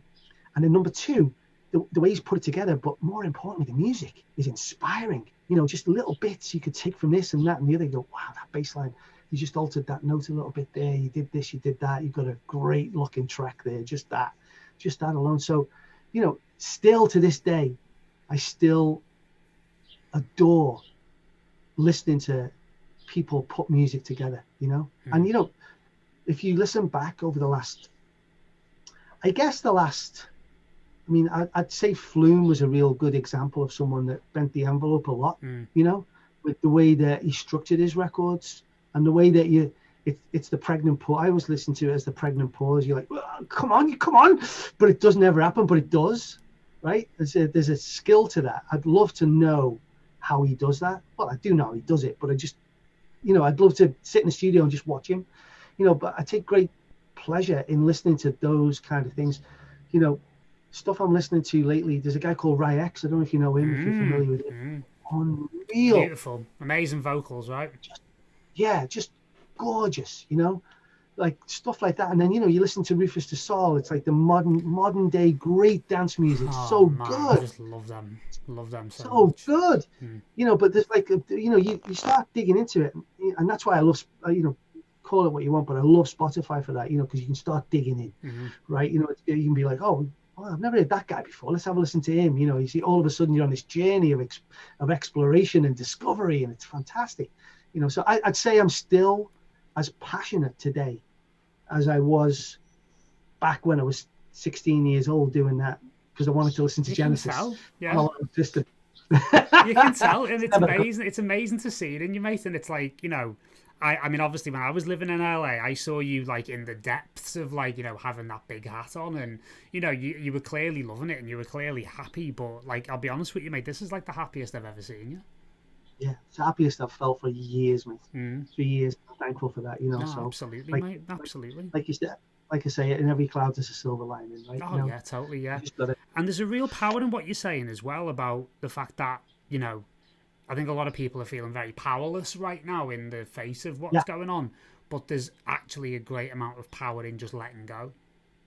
There really is, and and once you let go, you can, I think, God, there was a thing I read. I can't remember the name of the book, but it's about organization, right? I read a lot of books about organization in the last 10, 15 years because, you have to be organized to get on in business, right? You just simply must. And one of the things was I picked up this application called OmniFocus, which is basically it's a project. It's almost a project management tool, but you can use it in your day-to-day life, and it's really good. And one of the things that I spent probably a year doing, which was liberating, was getting everything out of my head into a document, right? So, it didn't matter, like if you wanted to go hike a trail, put it in there. You might not be doing it for the next 2 years, but it's in there. And with all that, once all that information gets out of here and gets into something that you can organize, you can actually get through it. And it's super liberating. It's just like, oh, okay. And, when we went into lockdown here, that's what I did with the house. I was like, I walked the house with my wife and I was like, all right, show me everything that needs to be done. Everything. Doesn't matter how little, just show me it all. And I walked around with my phone. I put it all in there. Boom, boom, boom, boom, boom, boom. And, I'm happy to say I've only got 2 more things left, which are going to take me significant amounts of time. But it's just, getting to that point of liberating your mind. That's where I'm going with this is all that baggage that's in there, like, oh shit, I've got to call the bank. Oh, I've got to call this. I've got to do this. I've got to do that. Just get it out. Get it out. You don't have to do it right there and then. There's the old adage of like, if it's going to take you less than 2 minutes, do it right away. I disagree with that. I totally disagree with that, because then all you end up doing is your whole day's filled up with doing 2-minute things and you never actually get anything you really need to get done. It's very interesting you say that, because I think I know one of the books you're talking about. It's Getting Things Done by David Allen, right? That's the 2-minute rule thing. Okay. And I frequently get caught in that 2-minute feedback loop, and it makes me think of that old Mark Twain quote about, if your job is to eat 2 frogs, start first thing in the morning and eat the biggest one first. Yeah, exactly. So it's I do that with my kids all the time. I'm like, all right, you made your beds? Oh, do it later. I was like, don't put off later to what you can do right now. Just go get it done. And then you've got all the time. I'm not going to be on your case about like, yeah, made your beds and you can go do whatever you want. You've got all the free time in the world. But I think that, having that organized, and, for some people it comes natural. I'm not a naturally organized person. I'm pretty chaotic, but having the tools, especially these days, with the technology that exists, things are going across different devices and giving you notifications and this and that and the other. It's fantastic, and you can get yourselves, once you get organized, you can really let your mind wander. Yeah, totally. Totally. And have those creativity moments, yeah, for sure. Big time. And I think it's about, and you touch on a very useful point there, because I think we all have issues around things like screen time and, staring endlessly into the phone abyss and everything else. But, once you figure out how to use that technology as a tool to help you rather than, something that enslaves you, then, you're well on your way, really. Yep, 100%. I think over the last, I said I haven't made any music for a long, long, long time, but I've always twiddled, because I've always had Logic on my computer. I always kept up with it. So I always twiddle, little ideas and stuff like that. When I finally got the time to sit down and see what that looked like, there's 60 little tiny projects from 1 to number 60. They were all marked.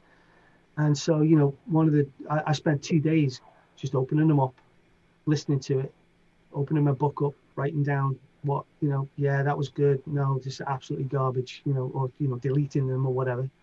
And from that came, the first record I put out a few weeks ago, and this one too, that's coming out. So it's just having that, and not have it sitting out there doing nothing. Now it's organized. Now I can be like, okay, you know, I can go back in there. I can look at what's going to be next and say, right, let's pull that one up. Let's have a go at that one. You know, and some of the work's already done, so it's really pleasurable to get in there and start saying, oh yeah, I really like that. That should sound like this now. That should do this. It's good. So do you end up like finishing everything you do that way, or is it some things just get to a certain point and you're like, yeah, or I'm pretty tenacious, man. I'm going to make it work. I'm finishing off one right now that I really, really, really like. It's taken me a long time to do it. You know, when I went back to it, I was like, oh, this is great. This is going to be so great. And then, you know, you get to it and I'm arranging it and I'm like, oh no, this is shit. This is absolutely crap. So I start ripping things out and putting things in and, you know, just really messing around with it. And we've got it to a point now where it's like, I've just got this arpeggio to figure out because it's out of tune with everything else, but it sounds amazing. You know, and once I get it in tune, it'll be a lot better, you know, but it's just little, that's more finicky bits, but you know, and I'm determined to finish it, you know, it's absolutely 100% determined to finish it. And then I've got another one with my little girl. I've done this like M83-esque thing with my little girl, and I've recorded it at different times with her, and she's only 8, and her voice is changing. So when I started it, she was like 6.5 maybe, so her voice has matured a little bit. So now I've got to go back and re-record the whole thing, and it was all ad-lib. It was I just put her in front of the microphone and said, tell me about everything that you love about life. And so, you know, from that, you know, just creating these little vocal snippets that drop in and out throughout the track. But, you know, then you're faced with the fact of like, oh shit, the voice sounds way different, you know? So now I've got to go, you know, that's on the list. No, amazing. And it's great that you've got like a kind of a workflow for it. You've got a system, do you know what I mean? Which is really, really important. It's something that we definitely teach here for sure. Well, I was watching I started watching one of your things on Logic, and that was one of the first things you said about, like, you know, you had your screen up and, you know, everything was colored. It looked really neat and tidy. And, you know, a lot of people would be like, oh, that's just anal. But it's actually the right way to work. There's no other way to work. You know, naming things, which I used to be dreadful at. You know, I'd be like, you know, I'd just copy things over and just do it, and they'd have the same name as that freaking piece down there, and be like, oh shit, well, what was the original one? What did I pull that one from? You know, just organization is key. You know, it really does translate to musical production in a big way. No, you know? massively. And again, I'll go back to if you are organized, you will be more creative. You know, having that template. So funny. Having that template that you can just open exactly as you want, right? To go bing, click, and I'm in. You know, I don't have to worry about routing or you know, anything like that. You know, there's instruments already set up to just be like, you know, put some beats down real quick. You know, they can change. The instruments can change, but getting that idea out quickly so that you don't forget it. I also use that voice recorder on my phone a lot, and hum, you know, or you know, into that a lot. Yeah. You know. Have you tried the Music Memos app on the phone? No. Because that's like it's like the voice memos thing, but it'll actually, if you sing into your phone, it'll tell you what the notes are. Oh my god! Game changer! Yeah, it's amazing. It's properly amazing. It's properly good. Like, I mean, all my notes are going to be. All my notes are flats. Well, you know, at least then you've got a starting point. You can tweak it from there. Do you know what I mean? Very it's true. very, very good, mate. It's very powerful. And you can even... It's in the phone, or it's an app? No, it's an app. It's an app that Apple made. Like, it's made to go with, like, I think principally GarageBand, but you can export it and then throw it into Logic, and you can do the whole thing. Yeah, it's amazing. I'll have to look into that. Yeah, it's really, really good. I've been really surprised by how much I've used it, because I do that all the time as well. Yeah, it's very, very useful. And you can even do little things like trial it with like little backing tracks and stuff like that. Do you know what I mean? Like, it's just a little dead basic, super cool app. Like, Oh, that's brilliant. Yeah. Yeah. It's I mean, I find myself beatboxing into my phone. Boom, boom, boom. You know, so, and you just, I go back and listen to them. What the fucking hell was I thinking? What is that? Mate, some of the I get funny looks in the queue in the co-op because I'm standing there with a 4-pack of Guinness singing into my phone. It's just it's always the most inopportune moments when it takes you. You know what I mean? It's funny. Or you listen to you'll have a track going, and you'll be like, "Oh wow, that bass line in that record." You know, if I nick that, alter a few notes. I do that all the time. Yeah. Plagiarism, right? You know, it's a little bit of plagiarism. Just alter a couple of notes. Yeah, that's it. Wasn't dance culture just or production culture? That was based on plagiarism in general, though, wasn't it? Sample based. Yeah. When we did Bassheads, I mean, if you think about Bassheads as anybody out there, it's all samples. Mm. It's all samples, except the piano. Piano's not South Africa Bambaataa, Osmonds, Pink Floyd. You know, although Pink Floyd did stop that getting released in its original incarnation. Oh, interesting. We had to. I had to. When you listen to the release version, that's my voice. And it goes, just dance and move your body. That's my voice too, because that was no way. That's amazing. That's amazing. You're giving us the proper inside track, man. We had to clone them. We weren't allowed to use the original sound. Well, we could have used them, but we would have had to pay, you know. Yeah, it's what. Yeah, I mean, actually, we've got a new course with Bushwhacker, which you've probably seen on the site, and he goes into a lot of depth about sample clearance because he's had his own sort of like ups and downs with that. Yeah, because he had the Billie Jean thing, didn't he? And you know, right, he had all sorts with that. But he's you know, he's like you. He's of shall we say, a particular vintage. So that sample culture is like, you know, deeply embedded within him. So there's always going to be little bits where it like, you know, you kind of like run, you know, you run into issues with publishers and lawyers and stuff like that. You know what I mean? I gotta say, I do miss the old Akai samplers. You know, I really those hardware things. I mean, we used to struggle. I think I had one that was 2 megabits of. Or megabytes, sorry, of memory. You know, you'd run out all the time. Crazy. Just to think, mate. Go. Yeah. I'm just gonna go pee real quick. Go for it. I'll be right back. Go for it. No problem. So I'll just fill in the time while Dave goes to answer the call of nature. And you know, as I say, I think it's an amazing thing that we've got Dave this evening, because you know, just the tenacity and the positivity, the relentlessness of his approach, and you know, to go from, you know, sleeping on people's couches with, you know, and having 20 quid left to spending the whole world on a couch in London to, you know, where he finds himself today through all the experiences that he's had is just, I think there's so much that we can take from that in terms of inspiration, in terms of, you know, tenacity, especially right now, because obviously things are still a little bit uncertain, and you know, it's just a phenomenal thing. And again, like, I'm very, very grateful that Dave's kind of come on to share that this evening. So yeah, I mean, obviously we're still live, so if you've got any questions, please drop them in the comments, and we'll ask Dave in the last sort of section. But absolutely phenomenal stuff, and I'm you know, as Dan Shaw's just said here, like, you know, humbled, and I'm humbled in a number of different ways. And we've just found something else out about Dave. He can pee fairly quickly. That was good. I needed that, mate. I know, mate. There's nothing worse. There's absolutely nothing worse.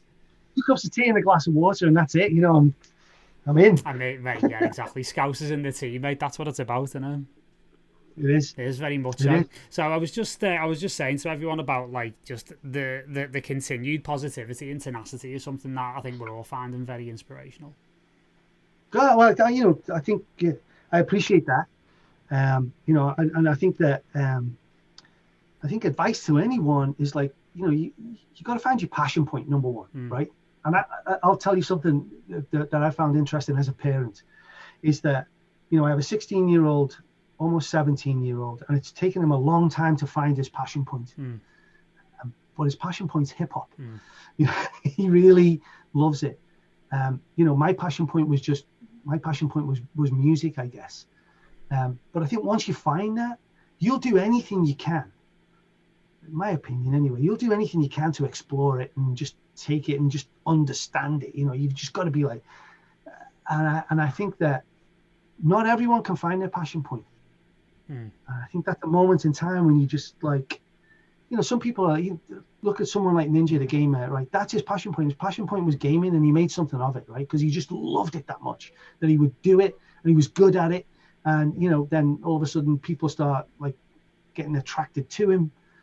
And I think, you know, you see people who are passionate about what they do. They stand out in the crowd. You know, I've seen pretty much every DJ on the planet that there is to see, and you can tell the ones who are just, this is where I want to be. This is what I want to do, and I love this, and I live it, and everything else. You know, and I think that would be something that don't get into music just because it's cool. You know, because it's not cool. I'm living testament to that. You know, I'm living testament. Honestly, you know, there are times when it will lift you up, and there are times that it will bring you down. There's no doubt about that.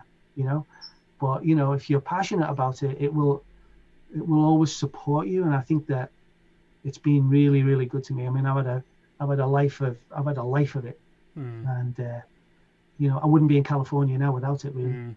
No, I feel similar, and you know, the fact that, you know, I've been really privileged to do the things that I've done in the time that I've been in this industry so far, and the fact that I get to, you know, help people on their journeys as well is something that I find incredibly fulfilling, and that's a big passion point as well for me, as well as, you know, writing my own music as well.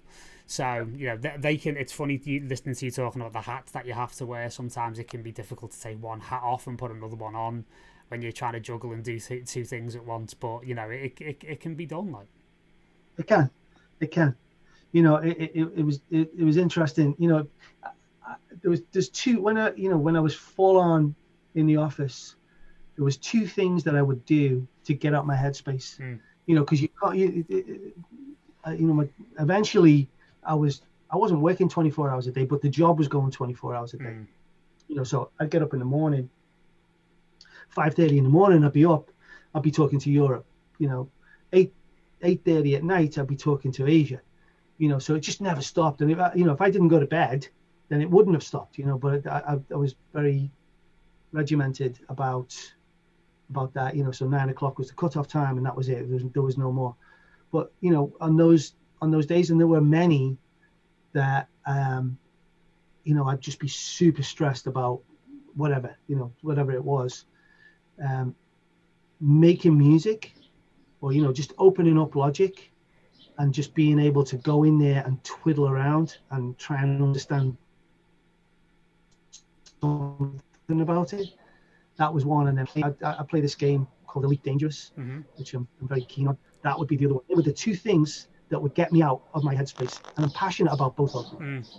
And so, you know, I would, you know, there's other things that I tried, you know, going to the gym, doing this and that. Nothing worked. It was only those two things that I could just be like, you know, especially when we moved and we bought this house 3 or 4 years ago now, and eventually I was like, I'm building a studio in here. I've got the room. Having that and just getting it, and I think I did that. This studio's been in here for 2 years. Just coming in here at night time. Mrs. has gone to bed. Kids are in bed. The dog's been out for a walk. Close the door. It was almost like, you know, walking into Santa's grotto. You know, you turn on and go, God, I didn't realize that Logic could do that now. God, bloody. Yeah. You know? Yeah, I know exactly what you mean. So, yeah, I mean, there's some things I just wanted to ask you sort of quickly was like, you know, obviously because you've seen it all, and that I think we've established that very well in the last sort of hour and a half or so. There's not much you haven't seen. And it's like, one of the things that I also find really interesting about you is that within your role within Insomniac, it's like, I always remember you put a post up on Facebook years ago and you were talking about, like, you know, not being one of those old gits going like, oh, you know, it's not as good as it used to be, and talking about the importance for the new generation coming through to be allowed to have their moment, because Yeah. we were allowed to have our moment. We had nobody standing over our shoulders going, "No, this is fucking shit, this."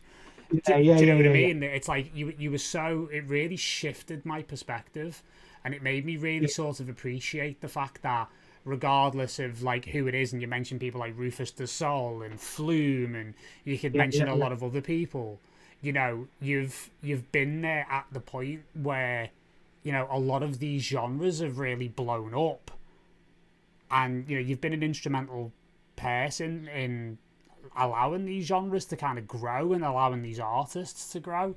So, you know, you must see, you know, some similarities, or, you know, some traits in the artists coming forward that obviously, you know, end up on Insomniac gigs and things like that. So, you know, what would because obviously I'm getting to the point now.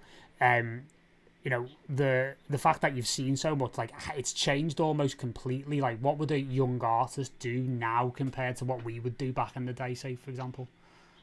I honestly think it's harder now than it was when, you know, when back in the day, I hate saying that, but back in the day, you know, there was a community, and that community was very much underground, right? Even though, like, it didn't really matter whether it was like Up Your Ronson or Cream or Golden or whatever else.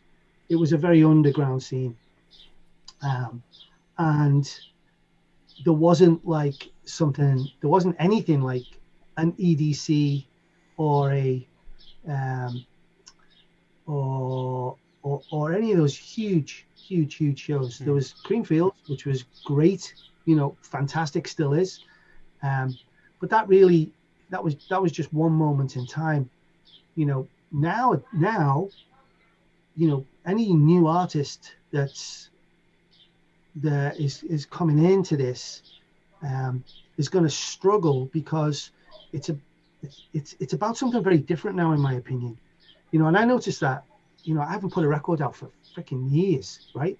So I wanted to understand the modern day process. So I did the walk. I walked the walk, you know, signed up with DistroKid, did this, did that, you know, all these things that, and then I realized, I'm like, fuck, I'm really shit at social media. And you know, and because I'm shit at social media, and because I've not paid it that much attention, I'm going to really struggle here, because that's really, really key. And I figured that out like a couple of weeks ago. You know, you can have the best record ever, but unless you've got this engine behind you now, like of all these followers, and you're engaging with them on a regular basis, you know, it's not going to go that far. So I think that's the biggest difference. You know, you asked me what the difference was between now and then. You know, I didn't grow up with social media. Didn't even grow up with the freaking internet. You know, like, that's why I got in my car and drove up to Leeds and Up Your Ronson to go give that slate to Sasha. You know, that's why I did that. You know, now it seems to me that you can have the product, but you also need the entire backroom behind you, to include your Instagram, your Facebook, your Twitter, and you know, we talk about creativity and hats, and they are stifling. And I've noticed that myself, because I'm like, all right, I've got to make a video for this freaking next tune. How do I do that?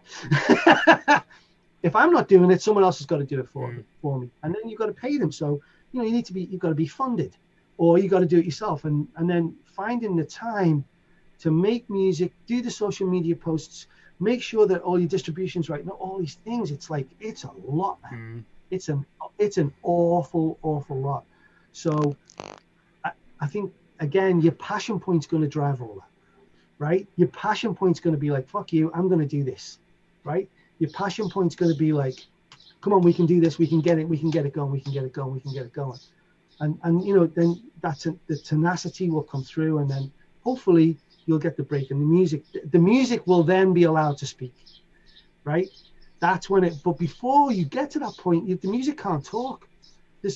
I don't know, I mean, maybe I'm wrong, but I don't know now of anyone who's like made a track and then all of a sudden it's getting picked up because it's a hot track and there's only a few of them out and someone's heard about it and stuff like that. Now it's like, even, and this was a shocker for me, figuring out Spotify a little bit, and I'm still like, I'm on the beginner slopes with it. But I was like, right, I want to pinch it. I need to pitch it to a playlist. And one of the questions in that is like, how many followers have you got? And I'm like, that matters? That matters? That's when it crystallized for me. I was just like, oh, fuck. I'm on a hiding to nothing here, but I'm not going to give up. But, they're not going to look at this unless I've got the engagement on my end, so that they can further leverage their engagement up, so Spotify just becomes bigger and bigger and bigger. That's stifling. I'm not keen on that at all, because if that's what it is, then all as it's ever going to be is popular music, right? And maybe it's not even somebody who's picking what's on the Spotify list. I don't know. Maybe it's an algorithm, or maybe there's keywords that you put in your little pitch thing to Spotify that will make it take notice of you more. I don't know the answers to those questions, but it was kind of like leveling for me. And so if it's leveling for me, I can't imagine what it would be like for a young person getting into this, who's made a record that they really, really believe in. Now they got to get it out there, and they've got to go through hoops. That's why it's harder. No, absolutely. And I think a lot of it, it definitely, as it did back in the day, but I think it does work equally now. I think a lot of it does come down to the network that you have, and the team that you have around you, in terms of people who who can get music into the right people's hands and stuff like that. And because if you go through like what you would call the official channels, like I always talk about this as someone who's helped run labels and got experience of getting music signed and stuff like that. It's you send something to say demos at Drumcode Records. That's basically just like the sewage pipe for all the stuff they don't want to listen to. Black hole. Because the 95% of what they sign is from people they already know, and the people that are introducing them to those people. You know what I mean? Yeah. So exactly. That really is your leg up, basically. Well, which goes back to the sadness of the pandemic and all the live gigs not happening right now, because when you're out in a club, and I do feel that there's been a renaissance for that. Camel Fat Salado, Mason Maynard, Fisher. Well, not so much Fisher, but those guys. Yusuf, another great example of great producers who are just pushing that boundary, and we're doing with the support of Danny Howard and Annie Mac and Pete Tong on Radio 1, and all of a sudden these tracks are coming out. That's kind of stopped, if you like, in my opinion anyway, because there's nothing like being on a dance floor and hearing a new track and going, what the fuck is this? What is this? Right? It definitely drives. We don't have that right now. So it's definitely, there's a cognitive machine to some degree. And I do think that there's the odd track that sneaks through like that, without the network behind. But you're right. You've got to have the right agent. You've got to have the right manager. You've got to have the right business manager. You've got to have the right social media manager. You've got to have all these people around you, and anyone who thinks you get rich from that is sadly mistaken, because think about it, right? Even if you earned, let's pick a nice round number, $100,000 a gig, right? Which is not that out of the question these days. You pay your manager his cut, you pay your agent, all those people that I just said, they all take a cut.